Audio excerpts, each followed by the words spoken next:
It is the Jesse Kelly Show, final hour of the Jesse Kelly Show on a wonderful Wednesday. Before I get into the Bill Gates stuff, which I'll get to in a moment, I'm going to play something that John Thune said today that our side is absolutely loving, which I don't understand at all. Talk about the Overton window moving in the wrong direction. I'll play that in a minute. Then we'll talk about Bill Gates and trusting people. We'll do some emails. We'll talk about, just briefly on the COVID vax, all that and so much more coming up in the final hour of the Jesse Kelly Show. Now, there's something about human nature. We crave things we've been denied. It's the same for all of us. We're all built this way. If you go on a low carb or a no carb diet, and no more bread, no more chips, probably very good for you. Not denying that. But man alive, are you going to want some freaking chips about day 2? just give me all. I need all the Cheddar Bay biscuits. That's the way we are. When it comes to us, you and me, we have suffered for years and years and years with a weak GOP. Communists are committed, too committed, to be honest with you, should be committed. Haha, did you get that dad joke, Chris? Anyway, communists are committed. Communists are all in. They'll fight tooth and nail. Republicans, they cave. We know that. You know that. Now, the result of that is we have been craving people who fight. Craving people who fight back. No more caving, no more wilting in the face of communist aggression. All right. We end up cheering on things we shouldn't cheer because a Republican sounds angry or gets angry. We've discussed it before. It's been a topic of discussion for the last week. On Saturday, November 1st, we are going to be cutting off welfare benefits for 40 million Americans. We have 40 million people in the United States of America. I know it's 42, Chris. We don't have to major on the minor. We have 40 million people in the United States of America on welfare. That is such a disgrace. So many of these people are capable of work. So many of these people are obese. We're one of the only countries in the world where our poor people are fat and our rich people are skinny. You know the reason they're obese? Because they're not out there purchasing the bare necessities. They're purchasing all this garbage while not working. We are paying 40 million people not to work. Many of them weren't even born here. 59% of immigrant families on welfare. The cutting off of welfare is something anybody with half a brain should be celebrating. Do you want to hear what John Thune is getting all kinds of praise for this today? John Thune got so mad. Woo! You want to hear what John Thune said on the floor of the Senate today? Here he was. And we've tried to do that 13 times. And you voted no 13 times. This isn't a political game. These are real people's lives that we're talking about. And you all have just figured out, 29 days in, that, there might be some consequences. There are people who run out of money. Yeah, we're 29 days in. And they've done their best to make sure that a lot of these programs are funded. But at some point, the government runs out of money. 13 times, people over here voted to fund SNAP. 13 times they voted to fund WIC. My aching back. It's just stop. Now the brag is that Republicans are trying to fund welfare? Do I have that right? So the brag is that we're more pro-welfare than Democrats? And I'm supposed to, am I supposed to cheer for that? Yeah, these stupid Democrats, they're trying to cut off these people on welfare. Not me. I want to give them all the money in the world. That's what we're cheering for now? Are you kidding me? Come on. All right. Speaking of, come on. You do know Bill Gates. I have mentioned before many times that Bill Gates, the people who think like him, these billionaire anti-human nutters, they have the ability to kill more people than Stalin and Mao combined. They do. This climate idiocy has the ability to slaughter people en masse, and they've been honest, well, relatively honest.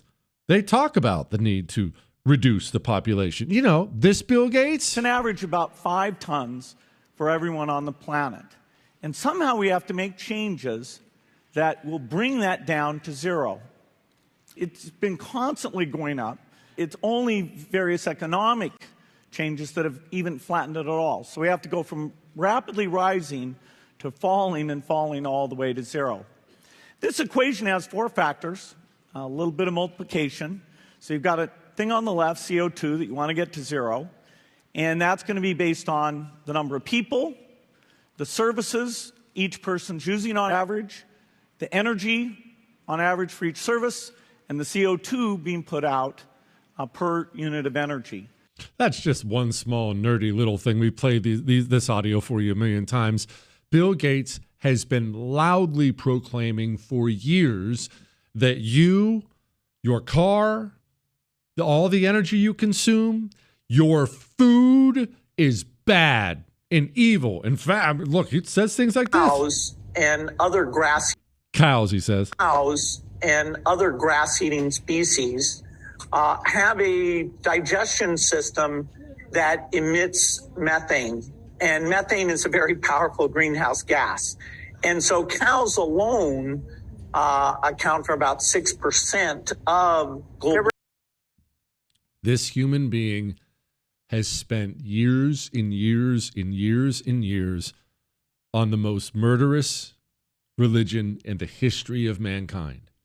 That would be the man-made climate change religion. These are the people who will, with a completely straight face, tell you that we need to kill 3 or 4 billion people. And they'll pretend to be the good guys.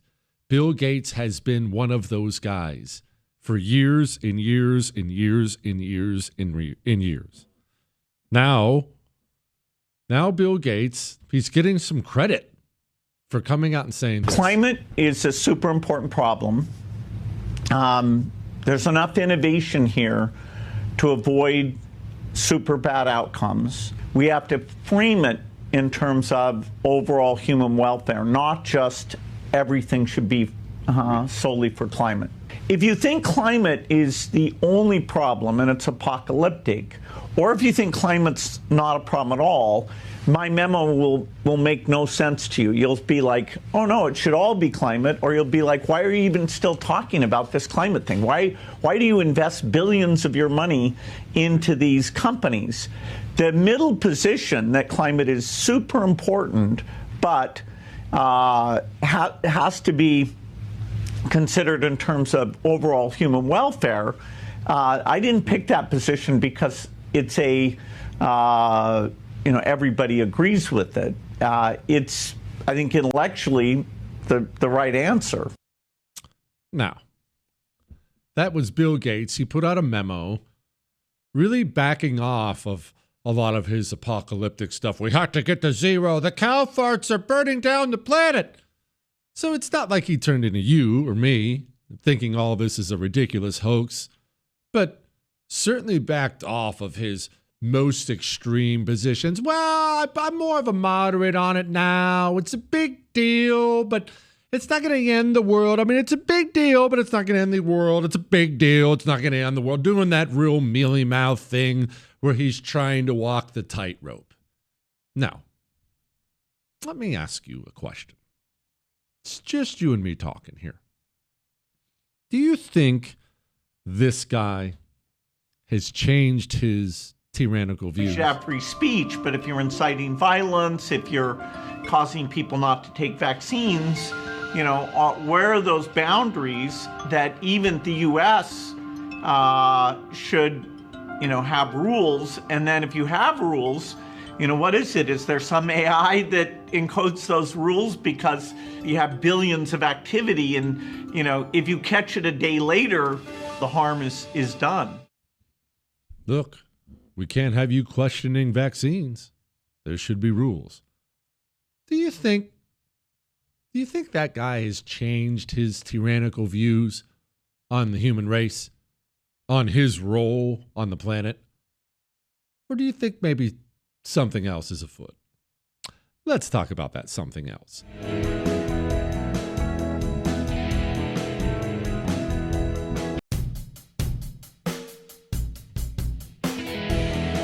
It is the Jesse Kelly Show on a magnificent Wednesday, a hump day. Okay, so Bill Gates he's changed his ways. He's changed his thinking on all this man-made climate change stuff. I mean, before he told us that the cows and their farting were warming the planet. He told us we had to get goods and services and food to zero. A lot of people need to die. But today he woke up and he had a change of heart. It's still really important, keep in mind, but not the end of the world. Now, why? Why do you think? Well, this comes back to a question we've had many times before, a topic we've had, I should say. Why is it communists always destroy middle-class people? Those are the ones they're trying to eliminate. But why isn't it the poor people right away? Why isn't it the super rich people? Why is it the middle-class people? Why was Stalin killing the kulaks? Why have you watched the American middle class, maybe you're part of this, be wrecked and pushed down into poverty? What is the purpose? Why the middle class? Middle class people are wealthy enough to not need the government.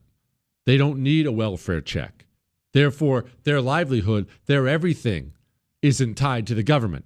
But they're not so wealthy that their empire absolutely needs government help, or at least government position or permission to continue to exist. Communists love billionaires. They love poor people. What they don't like is the middle class family who has just enough money to be free, but not so much they need the United States government. Bill Gates hasn't changed a single goal, a single motivation at all. Bill Gates, he sees which way the wind is a-blowing. Bill Gates, all these billions of dollars here and billions of dollars there, as he's declared war on prosperity around the globe. He hasn't changed his thinking. He's 70 years old. He hasn't changed his thinking. He hasn't changed his ways at all. What Bill Gates is concerned about is access to the White House. What Bill Gates is concerned about is that next grant he needs, that next permit he needs, that next this, that next merger, that next whatever. And that's the only thing he cares about. By the way, why was he so involved in all this climate change stuff forever? He accidentally gave it away here. Climate is a super important problem.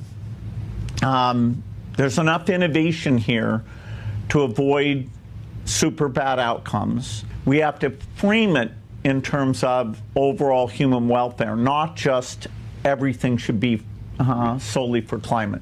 If you think climate is the only problem and it's apocalyptic, or if you think climate's not a problem at all, my memo will make no sense to you. You'll be like, oh no, it should all be climate, or you'll be like, why are you even still talking about this climate thing? Why do you invest billions of your money into these companies? Billions of money, huh? Hey, Bill, why did you invest billions of dollars? Was it just out of the goodness of your heart? Or did Bill Gates and many other very wealthy people around the globe, did they catch on to the fact that all this solar panel stupidity, all this wind farm garbage is extremely profitable to invest in? Because governments, having been taken over by communists, governments will take large quantities of taxpayer money and they'll make sure you get a generous return on your investment.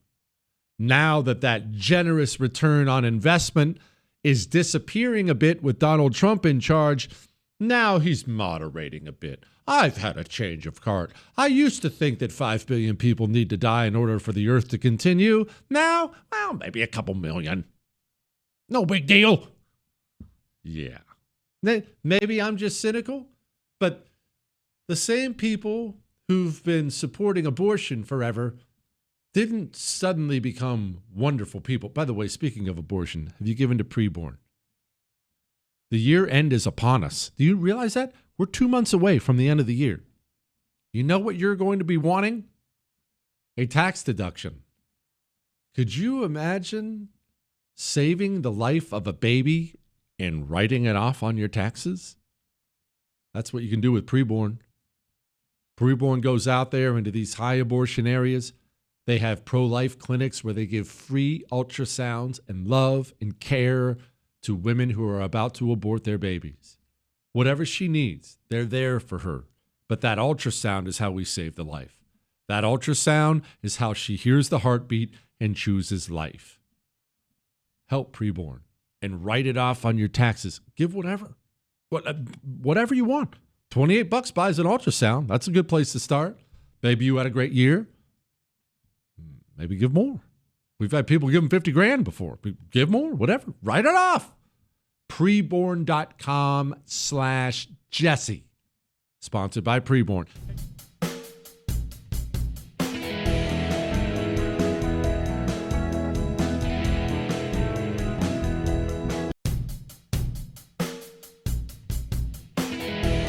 It is the Jesse Kelly Show, reminding you that you can email the show your love, your death threats, your hate, your Ask Dr. Jesse questions for Friday. All that can be emailed into jesse@jessekellyshow.com. Hey, Jesse, recently there's been news regarding a drop in fentanyl overdose deaths, which is a good thing.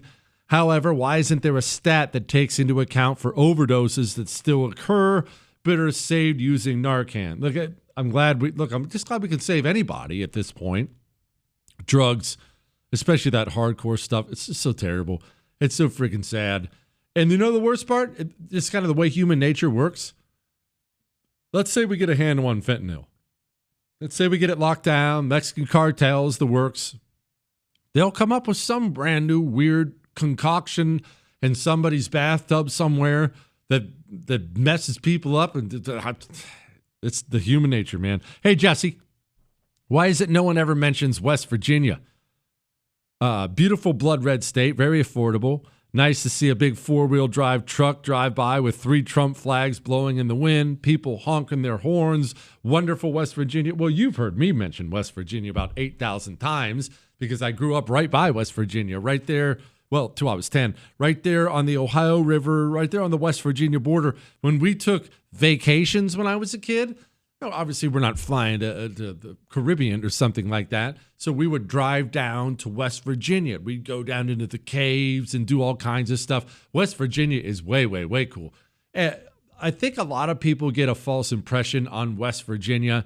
They think it's completely this backwater place. And don't get me wrong, parts of it are pretty country. There's no question about it. But beautiful, freaking cool. The people are wonderful. And we forget, West Virginia was a Democrat stronghold. It's part of how Middle America left the Democrat Party. West Virginia was solidly blue. And then Barack Obama gets elected and just declares open war on the coal industry, which is obviously huge for a state like West Virginia. Now it's one of the reddest states out there. Democrats continue to lose people because they continue to destroy everything. It's wild. And it is super affordable. Super affordable. Jesse, I'm listening to your broadcast about transactional and tribal voters, and the question is not about what they vote for, but how are alien, non-American people allowed to vote? Well, let me explain something, because this applies to all the welfare checks and things like that. People find a way to lie, even when they just find a way to lie. They find a way to misdirect the truth. So how do illegals collect all these welfare benefits? They don't qualify for welfare. How's that happen?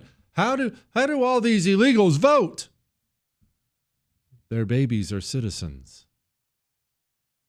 We have so perverted the law in this country that they have taken the 14th Amendment, which was for freed slaves, and then one disgusting ruling after another has brought us to the place where we now say anybody born here is an American citizen.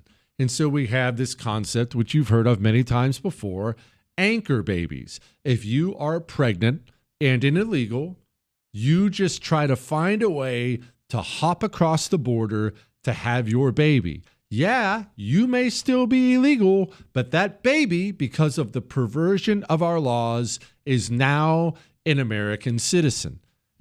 They do this, and then when they have babies, they're American citizens. And when they have babies, and they're American citizens. So let's say Ab and me were illegal.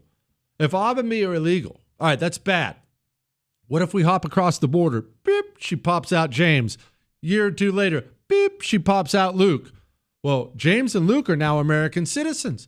Now, James is getting married. Beep, they start popping out babies. Luke gets married. Beep, they start popping out babies. Babies and babies and babies. Maybe I'm here living with them. Maybe I'm illegal, but they're legal as can be. They're legal. They're voting. They're collecting welfare checks. We have some of these families. In fact, this has become more prevalent in some of the Islamic newcomers we have in this country.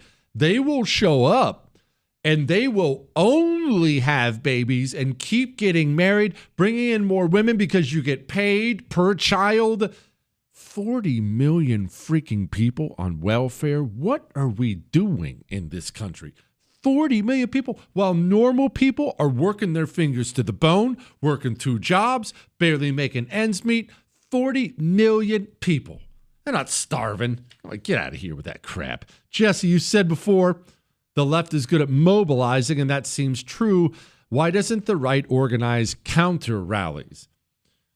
Well, this comes back to what I touched on earlier. Why? What are we rallying against? We like to do some of this, and I respect some of it. For instance, you find out in your local community, let's say there's going to be a big I hate Donald Trump rally this weekend. Maybe you're tempted to make some signs and gather up some friends of yours and go stand across the street at a counter rally. And I'm not pouring cold water on your efforts, by the way. If that's how you want to get involved, that's fine. But why?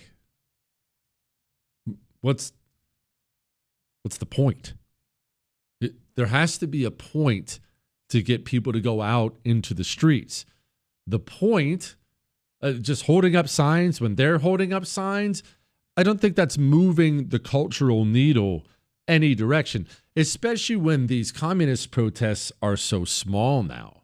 They are so small. It's a bunch of paid grannies out there waving these signs, doing stupid dances, singing stupid songs. That No Kings protest didn't move the needle at all. At all. Now they've got poor Grandma Vodka out there defending them. You saw a march that was not political. And the value of it was that it wasn't political. No King's Day. It was spontaneous, organic, but everybody was there. Now you're stuck with lies like that. Just pathetic. Hey, Jesse. With this commie going to be mayor of New York City, doesn't it seem like the Statue of Liberty should not be in New York City anymore? He wants to take away freedoms and stuff. Well, look, the Statue of Liberty was a gift. Right? It was a gift from the French. I got that. You understand that? I understand that.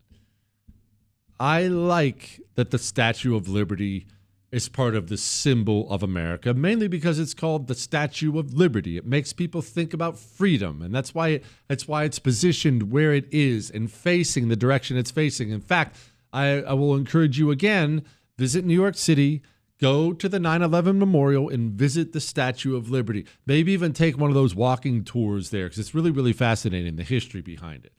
But look, I don't like that a communist is going to be mayor of New York City either, because you know how much I adore the place. I hate it. I hate that once Mamdani gets elected, I'll probably never be back. If I do, it'll be one of those for work things where you fly in, you go, you got to go meet the suits for dinner, turn around, fly out first thing the next morning. Or that night if you're lucky. I've done that before. In fact, I just did that recently. It was amazing. Anyway, I don't like that we're losing New York City. I don't like that we're losing Chicago. I don't like that we're losing LA, Seattle. I hate it. But there are costs to being negligent about politics. We on the right were far too negligent for far too long about the kind of Republicans we put into office, and we allowed Republicans to get elected and reelected who facilitated the invasion of this country. Republicans helped Democrats facilitate the invasion of this country. Now we have a guy who's going to be mayor in New York City that American-born New Yorkers don't want at all. They reject him completely. But the foreign-born New Yorkers love him. Sucks.